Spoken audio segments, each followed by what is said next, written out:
दोस्तों आप सबको तो पता ही होगा विनेश फोगाट ना अब फाइनल मैच से डिस्क्वालीफाई हो गई है और बाहर हो गई है। आखिर किसकी गलती है, किसकी वजह से विनेश फोगाट बाहर होना पड़ा, डिस्क्वालीफाई होना पड़ा, ऐसा क्या हो गया आखिर उनके साथ? दोस्तों हम आपको बताते हैं। दरअसल ऐसा होता है ना कि हर इवेंट की ना कैटेगरी वाइज होती है। मतलब जैसे कि बॉक्सिंग में भी ऐसे वेट के हिसाब से होता है। ये नहीं आप 50 किलो का बंदा 70 किलो से लड़ रहा है, नहीं, 50 किलो का बंदा 50 किलो से ही लड़ेगा। ऐसी कुश्ती में भी होता है, 50 वाला 50 से, 70 वाला 70 से, ऐसी कैटेगरी बटी हुई है।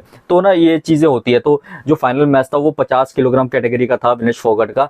तो ये मैच बिल्कुल सही से हो रहा था क्योंकि उससे पहले उस कैटेगरी में ये थी। लेकिन ना ऐसा होता है ना एथलीट का हर बार तो एक एक दिन, दो दिन, तीन दिन बाद ना वेट चेक किया जाता है। अगर थोड़ा सा भी वेट में फर्क होता है ना तो उसे ना मैच खेलने का उस कैटेगरी में अलाउड नहीं होता, डिस्क्वालीफाइड हो जाती है, वो हो जाता है जो भी है। लेकिन जैसे 50 में ना इनका विनेश फोगाट का वेट का जब हुआ ना तो वो 100 ग्राम ही बढ़ा हुआ था, जिसकी वजह से उसे डिस्क्वालीफाइड कर दिया गया फाइनल मैच खेलने से पहले ही। तो ये सोचिए ना कितना बड़ा शॉकिंग न्यूज़ है ये। और इसमें ज़्यादा जो ध्यान रखा जाता है ना किसी भी एथलीट के उसका वेट के बारे में कि वेट ना बढ़े, तो उसका कोच की सारी जिम्मेदारी होती है क्योंकि कोच ही उसके सारे खाना पीना, ये फिर न्यूट्रिशन के साथ उसका टाई अप होता है, फिर उसका कनेक्शन पूरा अच्छी तरह से मतलब वो बताता है एथलीट को कि ये खाना, तो पूरा ध्यान कोच का ही होता है। तो इसीलिए ना जो होता है ना कोच ही के ऊपर सारा ब्लेम आ सकता है क्योंकि कोच ही के ऊपर होता है कि एथलीट, क्योंकि एथलीट का ना वेट पे ही बहुत सारा खेल वेट का ही होता है। हर कैटेगरी का वेट, अगर आप वेट अपनी कैटेगरी से वेट से थोड़ा ज़्यादा ऊपर हो गए ना तो आपको बहुत ही ज़्यादा इसमें हो जाता और यही झेलना पड़ा विनेश फोगाट को। फाइनल मैच जो अहम मैच था, इस मैच में कोई ना कोई मेडल यानी गोल्ड या सिल्वर भारत के आना ही था आज के मैच में। लेकिन उससे पहले ही एक और शॉकिंग न्यूज़ आ गया कि मतलब मैच खेलने का भी मौका नहीं मिला और डिस्क्वालिफिकेशन हो गया। और वो भी रीज़न ये वजह से कि वेट कैटेगरी, मतलब वेट आपका बढ़ गया।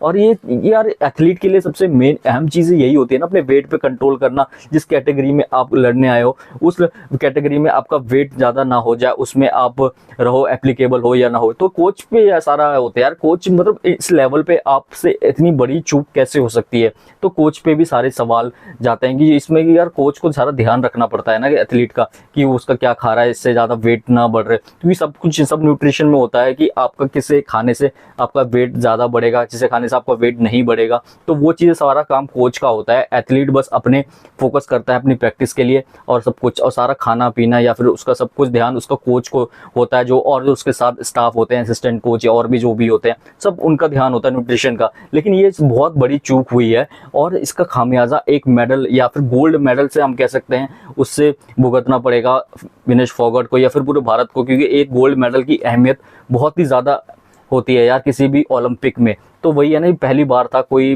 रेसलर ना फाइनल में पहुंची है और गोल्ड मेडल की हकदार है। तो बहुत ये शॉकिंग न्यूज़ है, सिर्फ विनेश फोगाट के फैंस के लिए नहीं, पूरे भारत के लिए ही है। और रेसलिंग में जितने भी उनको सपोर्ट करते हैं सबके लिए, जितने भी एथलीट गए ना सबके लिए। लेकिन आगे चल के ये सबको ध्यान रखना पड़ेगा, खास करके कोच को, कि एथलीट क्या खा रहा है क्या नहीं। उससे मतलब कैटेगरी में आप फिक्स होना चाहिए ना, ये नहीं आप कैटेगरी से ऊपर चले जाएं। और तो बहुत चीज़ें, बहुत सख्ती है, बहुत ज़्यादा रूल हैं ये ओलंपिक के, तो उसका सारा नियम का होता है ना, तो वो चेक होता है। तो उसके लिए ही ये डिस्क्वालिफिकेशन का मामला सामने आया है। दोस्तों आपकी क्या राय है, कमेंट करके जरूर बताएं। वीडियो अच्छी लगी वीडियो को लाइक, चैनल को सब्सक्राइब जरूर कर दें।